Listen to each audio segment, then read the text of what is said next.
Lectura del Santo Evangelio según San Mateo. En aquel tiempo dejó Jesús a la gente y se fue a la casa. Los discípulos se acercaron a pedirle: «Acláranos la parábola de la cizaña en el campo».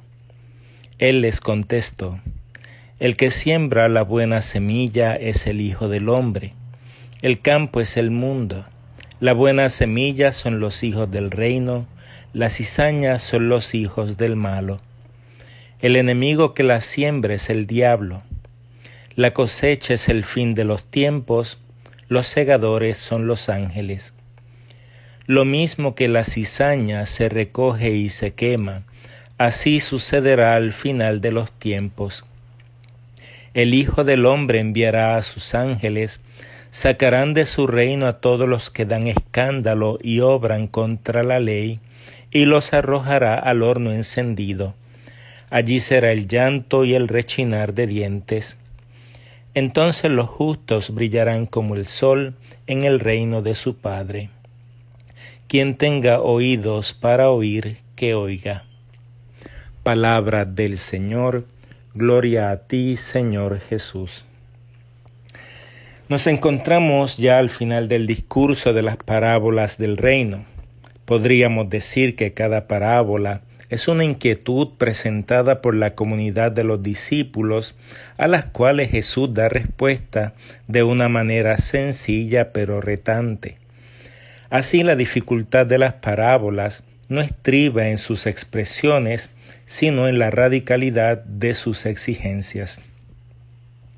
Cuando Jesús enseña a sus discípulos acerca de los valores del reinado de Dios, lo hace como un maestro que busca que su auditorio se identifique con las imágenes que ofrece, tales como las labores del campo o las faenas de la casa.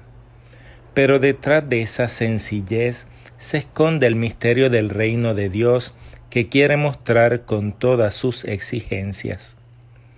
Desde el discurso de la montaña, pasando por los milagros y curaciones, Jesús se ha afanado por darnos a conocer que en medio del dolor humano, Dios ha comenzado a reinar. Ahora, a través de parábolas, Jesús quiere profundizar en el hecho de que su mensaje no es simplemente un código moral, una escuela de filosofía o un sistema religioso de creencias y ritos. Jesús nos invita a visitar lo más profundo del corazón humano, nuestras actitudes, y repensar nuestra manera de relacionarnos con nosotros mismos, con la naturaleza, con nuestros semejantes y sobre todo con Dios. Por tanto, el reinado de Dios es visitar nuestras posturas y convicciones y medirlas con la nueva escala de valores que inaugura Jesús. En el caso de las parábolas que apenas hemos escuchado, se trata de una inquietud de la comunidad que se pregunta sobre el bien y sobre el mal, una pregunta con la cual nosotros batallamos, sea teóricamente o en las circunstancias cotidianas, y que nos toca tan profundamente como aquellos primeros cristianos, sobre todo el mal que acecha nuestras comunidades en lo más hondo de nuestra iglesia. Esta parábola comparte muchos elementos con aquella del sembrador. Trata sobre imágenes del campo, dificultades con la siembra y la cosecha. Cambia, sin embargo, la enseñanza que se saca de ambas. En la parábola del sembrador se trata del efecto poderoso de la palabra de Jesús si encuentra un corazón generoso de nuestra parte. La parábola de la cizaña, por su parte, trata sobre el problema perenne del mal y qué actitud debemos tener en el seno de la comunidad creyente. Es posible que en la comunidad a la que escribe Mateo experimentara eventos escandalosos que atentaban contra ella, y la reacción natural era querer cortar inmediatamente a las personas que la amenazaban. Jesús invita a ver más allá de las circunstancias. Después de explicar las imágenes usadas en la parábola, es decir, busca identificar quién es quién. Así Jesús es el que siembra el trigo, el maligno siembra la cizaña, la buena semilla son los hijos del reino, y la mala son aquellos que buscan destruir la obra de Jesús. Luego da un salto de las imágenes del campo y con un tono apocalíptico explica el destino de unos y otros.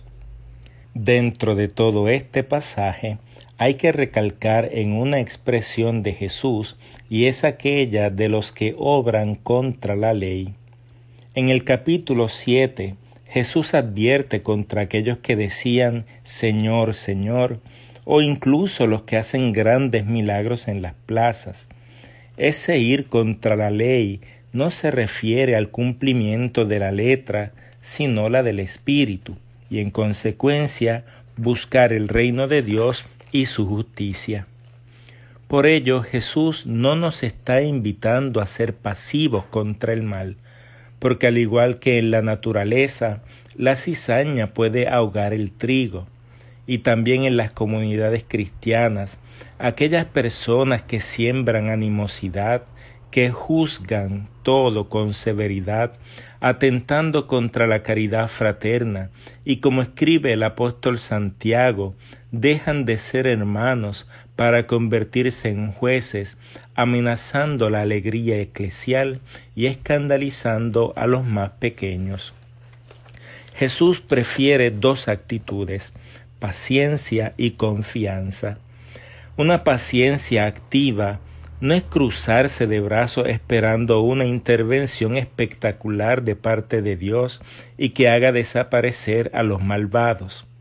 Más bien, como dice el apóstol Pablo, experto en lidiar con comunidades problemáticas, les recuerda que la caridad es paciente. Así, la paciencia corrige, exhorta, consuela y, claro está, también denuncia, pero no se arroga el puesto de Dios para juzgar y buscar eliminar a aquellas personas que nos hacen mal. Y eso es la confianza. En el Sermón del Monte, Jesús nos decía una característica del Padre: hace salir el sol sobre buenos y malos, y llover sobre justos e injustos.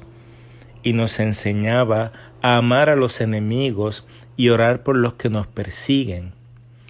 Confianza es saber que el juicio del Padre es mejor que el de nosotros, y que a pesar de todas las oscuridades y escándalos tan dolorosos y tan humillantes al interior de la Iglesia, Jesús nos sigue diciendo: no temas, pequeño rebaño, porque su Padre ha decidido darles el reino. Y en la fundación de la Iglesia sobre la roca apostólica también nos dice: sobre esta roca edificaré mi Iglesia, y las puertas del infierno no prevalecerán contra ella.